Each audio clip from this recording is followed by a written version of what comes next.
We know that exercise has the power to reduce the risk of you getting cancers by about 20 or 30%. That is huge, but it's boring and it's not sexy. It sounds like hard work. We also know that if you have breast cancer, regular exercise can reduce the risk of it coming back by a third, which is like triple the impact of chemo in some people. We should all be doing 3 30-minute aerobic exercise sessions a week where we get a bit hot and sweaty and uncomfortable, and an hour over the week of resistance-based sessions. And you don't need to be in a gym. You can do lunges whilst you're waiting for the kettle to boil and squats when you go to the toilet. Doing that every week can reduce the risk of you getting cancer, and it can reduce the risk of it coming back. And these lifestyle measures are really hard to talk about. And yes, there are fit triathlon teetotalers who still get breast cancer, but this is something we should be telling everybody. Kids at school, university, all the way through work, we should be doing the exercise. Welcome to Empower Her, the podcast dedicated to empowering women with their health, wealth and well-being. Just before I get started, I have a quick request. Please consider following and sharing this podcast.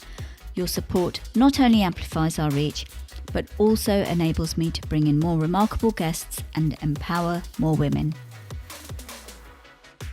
Breast cancer is one of the most common cancers for females in the UK, yet there are still a lot of unknowns and myths.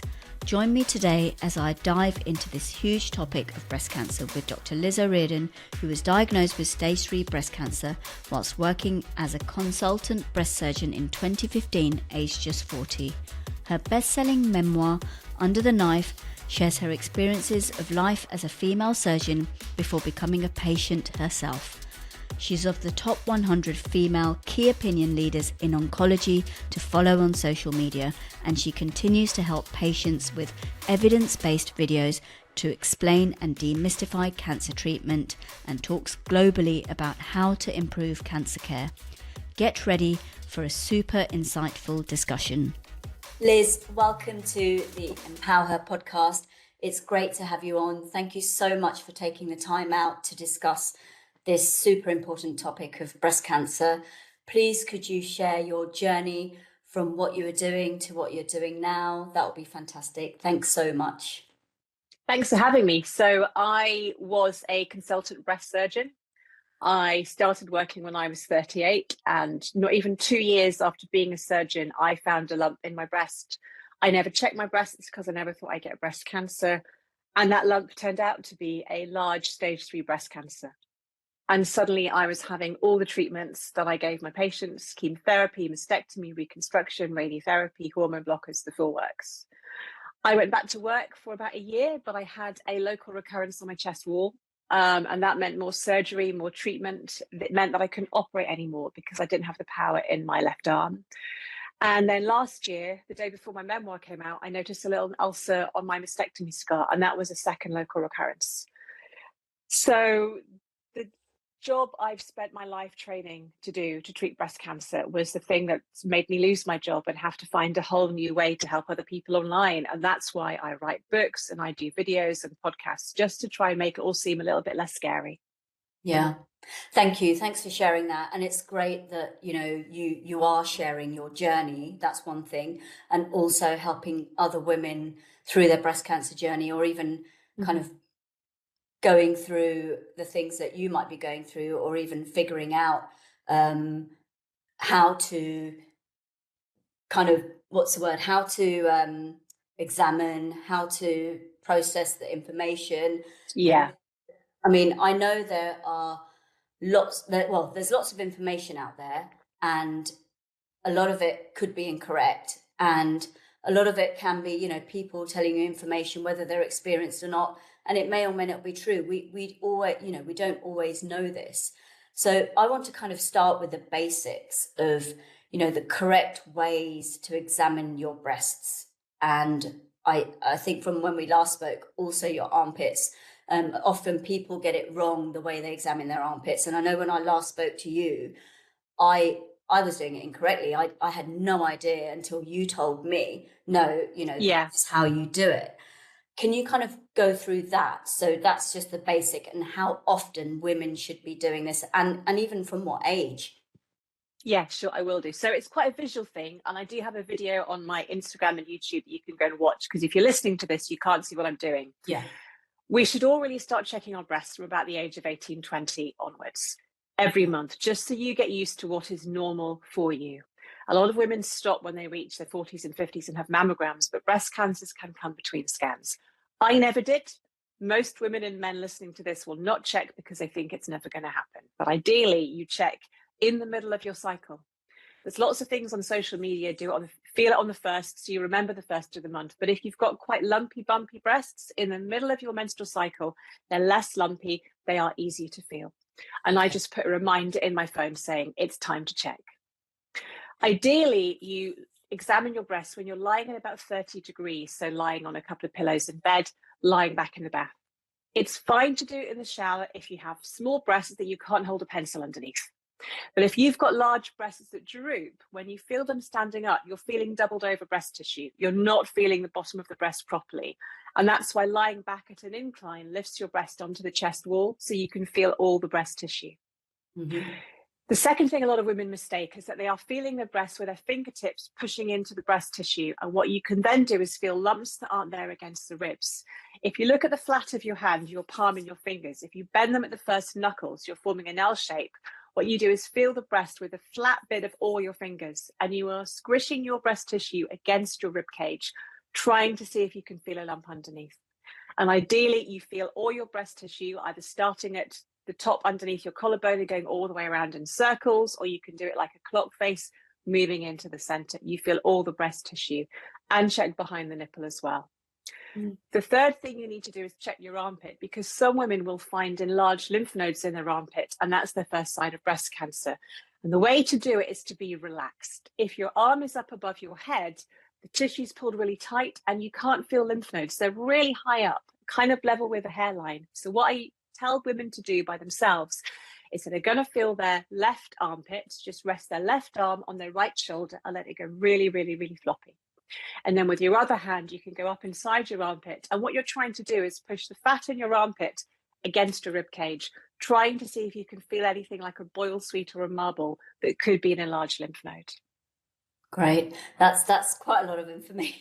It's a lot of information to take in, but again, there's videos on my Instagram and YouTube channel where you can go and watch me doing it, explaining it, showing you what you're meant to find. Yeah, and I'm sure once you start, you get used to that, and it kind of becomes a habit anyway. Yeah. And you know exactly what to do, and that information. Actually, you've gone into more information than when we initially spoke, and I didn't know that either. To be fair, and I've got small breasts, and I do it in the shower, which I think that's fine. It's fine, but yeah, I think maybe lying down might be a better option. I didn't know that. I thought you always do it standing up, like with the fingertips, and this kind of information. I'm sure it's out there, of course, but hearing I think it. My mum didn't teach me, and her mum didn't teach her. I wasn't taught at school. You learn from watching videos on Instagram, and a lot of people are doing what they think is right. But actually, I'm trying to show people how a breast surgeon does it so you can do it yourself. Yeah, exactly. And also from the age of 18 onwards, I had no idea that's when you should really start. I think breast cancer is really, really rare in young women. Yeah. Really rare. But we do see cases of it happening in your 20s. And I think if you start doing it from around the age 18 to 20, you will know what's normal for you. Yeah. The chance of you finding something is tiny, but starting that habit later in life, you may think, well, it's fine. Yeah, exactly. And it's something I've started later in life, which is completely the incorrect thing to do. But definitely the earlier you start the habit, the easier it will be. And you will then... It's like checking your pee, checking your poo, checking your moles, look at your genitalia with a mirror every couple of months. We have to get used to what's normal for our bodies. Yeah, absolutely. Are there any other symptoms other than lumps that you might have? If could it be that you don't have any lumps, but there's something else going on, and that could mean that you have breast cancer? Yeah, and that's a great point. Something I forgot to mention. One of the first signs of breast cancer can be noticing a change in the mirror. You may see a little dimple, a bit like a little bit of material being pulled in. And what you should do before you check your breast is you look in the mirror and you put your hands on your hips and you push in, and then you put your hands up above your head. And what that's doing is lifting the breast tissue. And if there's a cancer there, it tethers that tissue to the wall. So you may just see a little dimple or divot in the breast, knowing there's a lump there. It's normal for your nipples to be pulled in. A lot of women have inverted nipples, but if that is a new change and you can't poke it out again, that could be breast cancer. Nipple discharge, again, completely normal. It can be a yellowy, greeny, creamy, browny color, like a snot. But if it's bloody or it's crystal clear, that could be a sign of breast cancer as well. The final thing is a rash. So it's common to get mastitis. That's an inflammation of the breast, especially during pregnancy. You can get eczema of the nipple.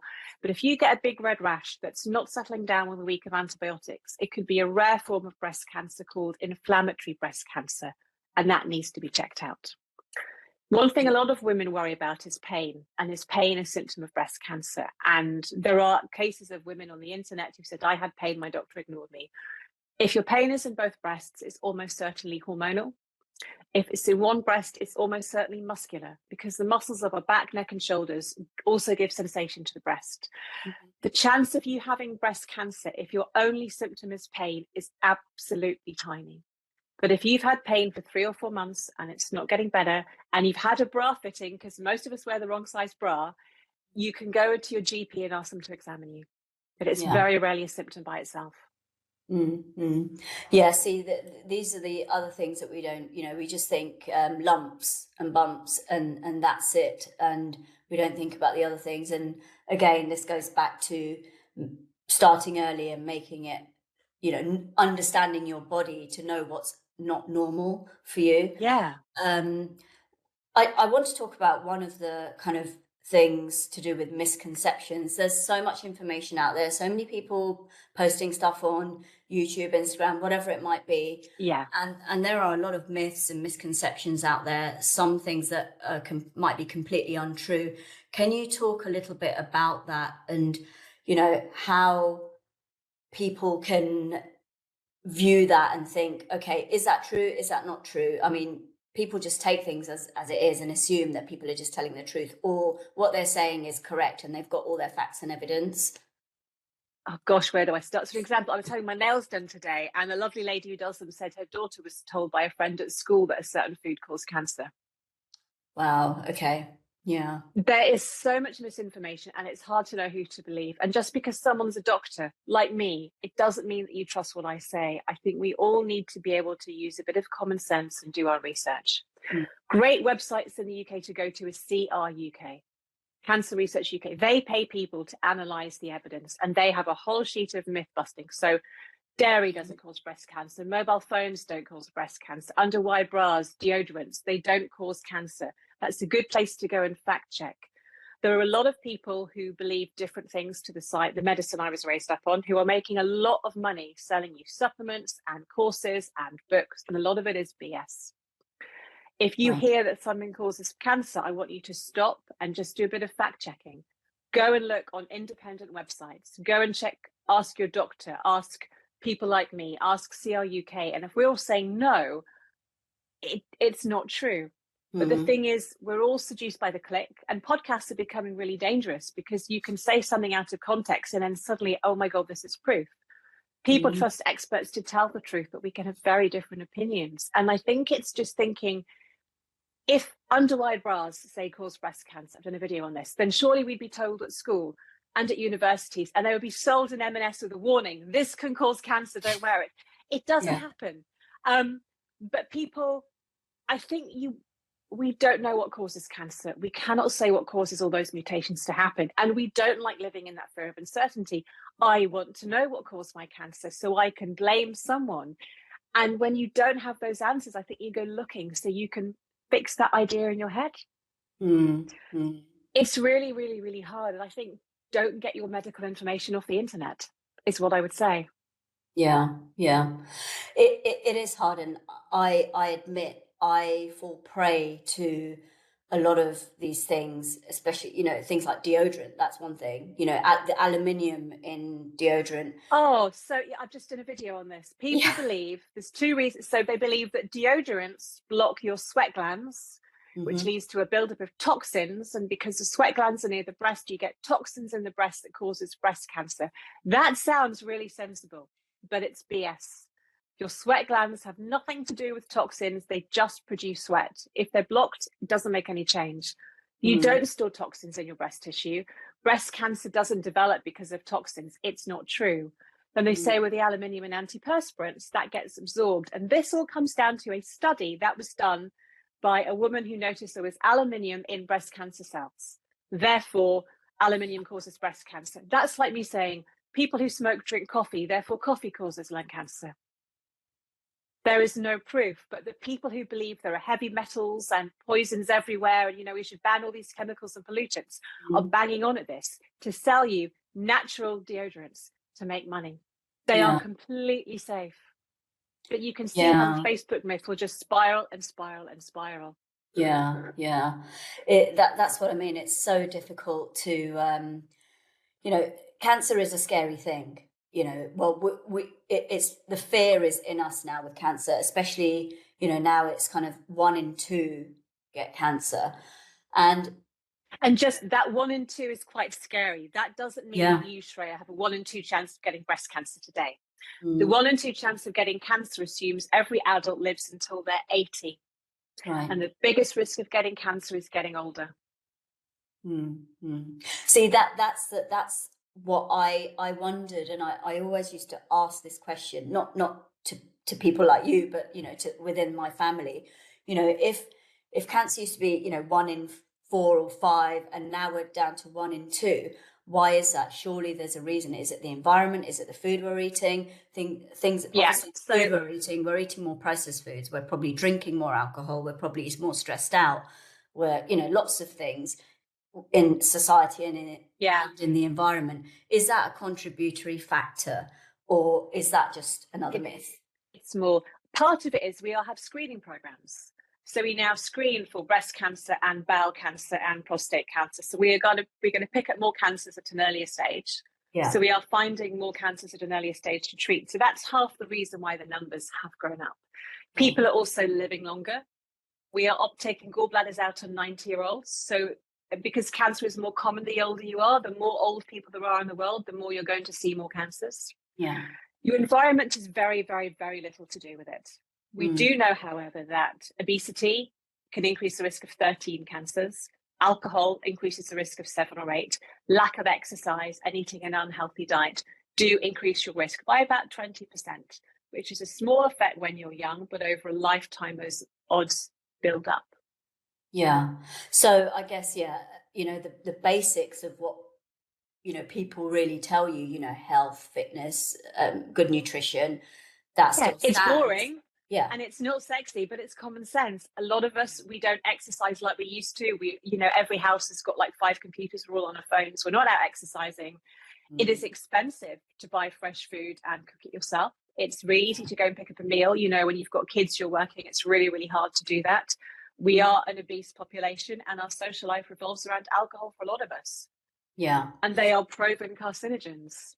Can you talk a little bit about the alcohol and,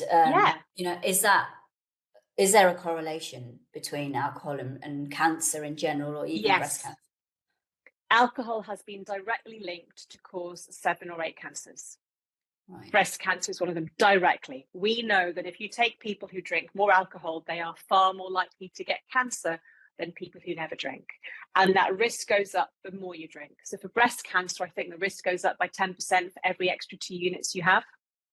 And it doesn't matter if you drink a bottle of vodka on a Saturday or you split it up during the week, or whether you drink lager or champagne, it's the volume. Alcohol is a carcinogen. When it's degraded to a chemical called acetaldehyde, that directly interferes with DNA, causing mutations. Alcohol is also metabolized into fat, and we know that obesity causes breast cancer, and alcohol will also interfere with the amount of estrogen you have, which can also drive breast cancer cells that may be growing. Alcohol increases estrogen, therefore that's giving them food. It directly causes cancer. If you told me that, I knew this at medical school, but alcohol was my social life, well, I wouldn't have listened, because I'm not going to get cancer. I'm an invincible 25-year-old woman. But the risks are there. The proof is there. Now, I don't want anyone listening to this to blame themselves for drinking alcohol, because cancer is like a series of spelling mistakes, and alcohol may have caused 2 or 3. It's bad luck or chance that causes the others to happen. But kids growing up today, they need to know. Alcohol causes cancer. There are so many non-alcoholic options now available. We need to find new ways to celebrate without it all being about booze. Yeah, I mean, I know, especially in the UK, I can't talk for other countries because, I don't know what it's like everywhere else. But in the UK, there is a huge drinking culture. And if you don't drink, there's something wrong with you. Yeah. And it gives you the confidence to flirt or to feel powerful, to get up on the dance floor. And, God, you're the desert. People, you say you're driving, they still go and just have one. It doesn't matter. Have one drink. Come on, you're boring. And we need to change that. Yeah. Is there a safe limit? I know that there's a recommended limit. You shouldn't go over a certain amount of units a week. But should you even be doing that? No. There is no safe limit. Alcohol causes cancer, and every drink you have increases the risk of it happening. There is no safe. It's like smoking. There is no safe limit of cigarettes to smoke. They directly cause cancer. Right. We say from looking at lots and lots of studies, if you have less than 14 units a week as a woman, then that is safe. You're less likely to cause damage, but the damage is still being done. Right. Okay. That's quite scary. After cancer, we recommend ideally no more than 5 units a week, because we know it is an important part of people's social life. You like the taste. It is a way of celebrating. So, Yeah, it's a tough one. It really is. And I mean, I drink alcohol, and it's trying not to. It's kind of, sometimes I'm fine. I'm like, I don't need one, or I don't want one. It's that word. I need a glass of wine. We've got it. So I think, this is really interesting. I think if you enjoy the taste and you're going out and think, I'm going to have a lovely glass of wine with a meal to celebrate, that's fine. But if it's that I come home, I need it. So my husband will now have alcohol-free beers. It's that cracking open the can, and actually an alcohol-free beer gives him that feeling. What emotion are you trying to fix with alcohol? You're stressed. Should you be going for a run or ringing a friend or going out for a walk instead of alcohol to fix that emotional problem? And use alcohol for, I like the taste, I like celebrating. This is part of that, rather than that emotional crux that's plugging a hole. It's that sensation it gives you, like you said, you feel loose, you feel more confident, you feel, all these things. And I think when you're coming home from work and you need, oh my God, I need a glass of wine because I'm stressed, find other ways to deal with those emotions that you're feeling. Yeah, absolutely. Dance around the kitchen to Taylor Swift, who knows what it is, but there are other ways without using alcohol, and save it for, I'm celebrating, it's my birthday, I'll have a drink because I want to enjoy it with friends. What about sugar? Now, yes. I've heard, and I will admit, this is what I also believe and think. Well, I don't know if it's 100% fact, but I feel like sugar is linked to cancer as well, and obviously lots of other diseases. Where did you hear that from, out of interest? All sorts of places, social media, the media, just the media in general, basically. The whole, whether that's social, TV, whatever. I've just written a huge chapter on this on my next book coming out next year. So it goes back to a guy called Otto Warburg, who discovered that cancer cells use a lot more sugar than healthy cells. Right. And they said the theory is what cancer cells do is they make energy without using oxygen when there's a lot of oxygen around. And that means they need a lot more sugar to get energy from the cells. Therefore, if you starve cancer cells of sugar, they will die. That's where this theory comes from. But it's BS. It's been disproven. The reasoning for this is not true. Cancer cells can use any fuel for sugar. They choose to get fuel this way because it creates an acidic environment. It's better for them. They get more energy more quickly. I'm going to ask you, do carrots have sugar in them? I think so, yeah. Okay, does beetroot have sugar in it? Probably, yeah. Do apples have sugar in them? Yeah. Do pasta have sugar in them? Yes. Every single fruit, vegetable, grain, legume contains sugar. Carbohydrates are just sugar molecules. Yeah. The sugar that you get in the processed sugar, that gets broken down to glucose, just like everything we eat that isn't protein. You want to ban sugar from your diet, you're going to go on the carnivore diet. And when people go on starvation diets, you start burning your fat and your protein to get sugar that your body needs. And even if you ban all sugar, your body will use its own sources to get sugar, because if your glucose level drops beyond a certain level, you die. Sugar does not cause cancer. Sugar does not starve cancer. And by cutting sugar out, you are starving all of your body cells. Mm-hmm. It's BS. Like the glucose spikes and Zoe, it's the worried well. It's completely normal.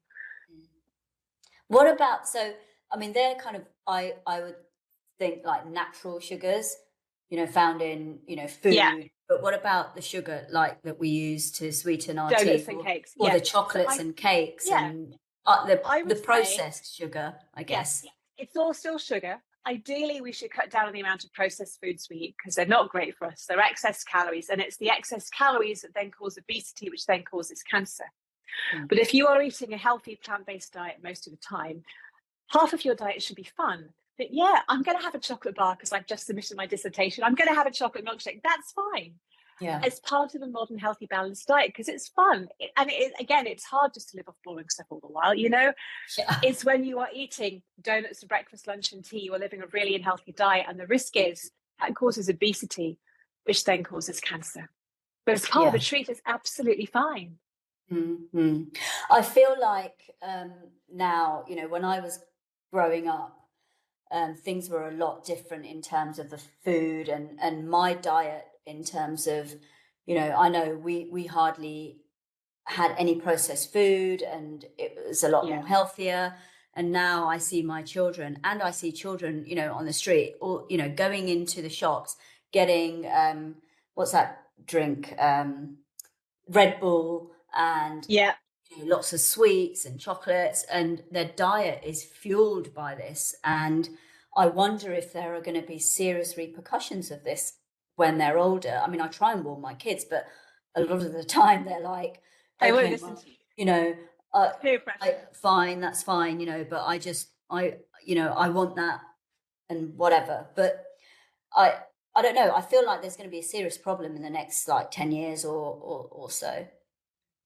I think there will be, but I also think fast food is cheap compared to cooking healthy meals. Yeah, absolutely. And we're all busy.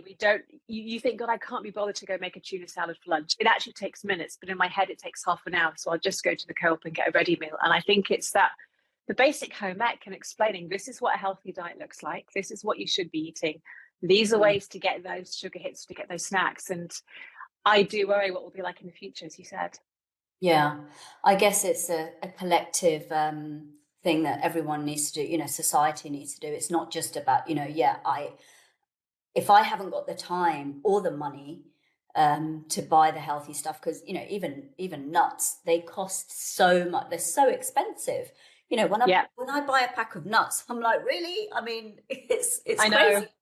I love eating nuts, but I just find it so expensive. But, for the average person, if they can't afford to buy all these, healthy and nutritious meals, and they're relying on the ready meals and whatever, there absolutely will be an issue. And then also, if companies don't get on board with this, in terms of trying to ensure that their employees aren't as stressed and so on, and then haven't got the time to cook a fresh, nutritious meal, it's a collective. I think it's not just down to us, because it can't always be down to us. If you're a single mum with 3 kids working, you don't have the time to shop for fresh vegetables and cook. You just don't have that time. And I think for the kids, they're eating this food, that's fine. But if they're then not exercising because they're on their phones all the while, it's just creating these really bad, unhealthy habits. Childhood obesity is on the rise, and it's really scary. Yeah, absolutely.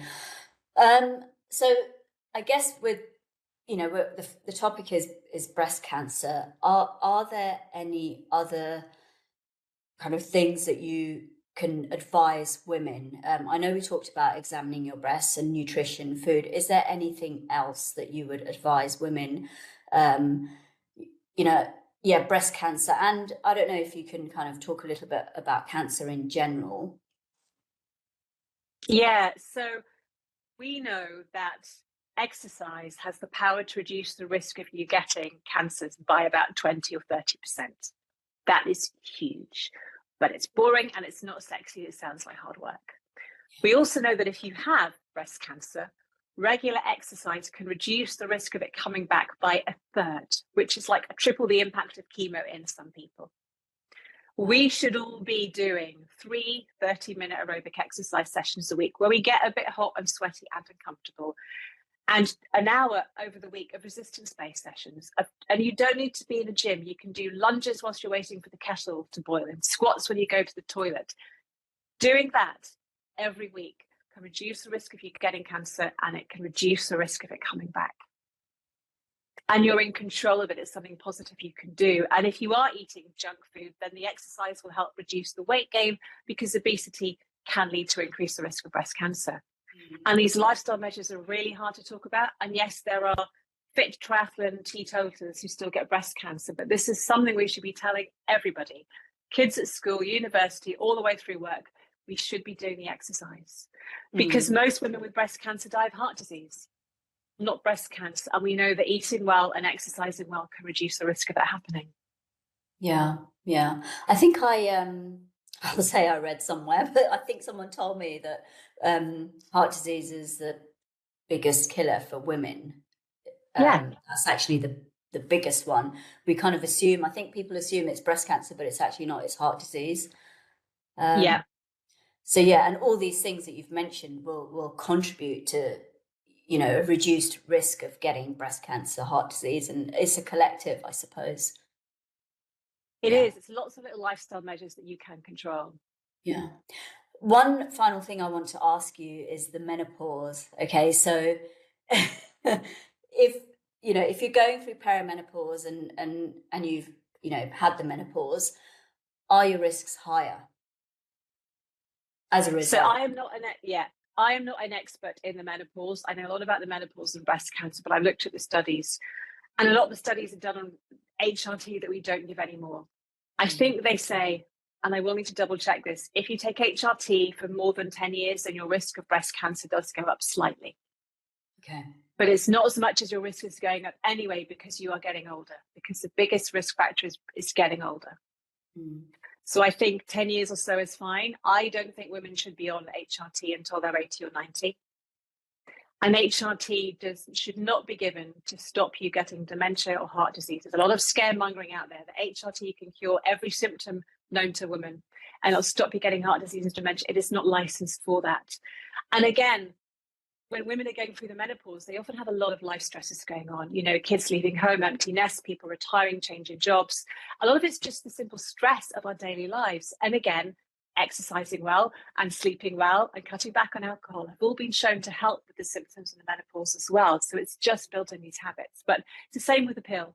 There is a slight increase, but I would rather women took the pill than had the dangers of unwanted pregnancies, having abortions, having to take pills to stop it. They're safe for a limited amount of time. Okay, that's great. Liz, thank you so much for being on the Empower podcast and providing all your insights. I hope to continue the conversation at some point again. It's been a pleasure. Thank you so much. Thanks for having me, and I'd love to come back. Thank you. Thanks for tuning in to Empower Her. I hope today's episode has left you feeling inspired and motivated to make a positive difference in your world. Please follow the podcast and share it with anyone who will find it helpful. Until next time, keep striving for positive change and greatness for all women.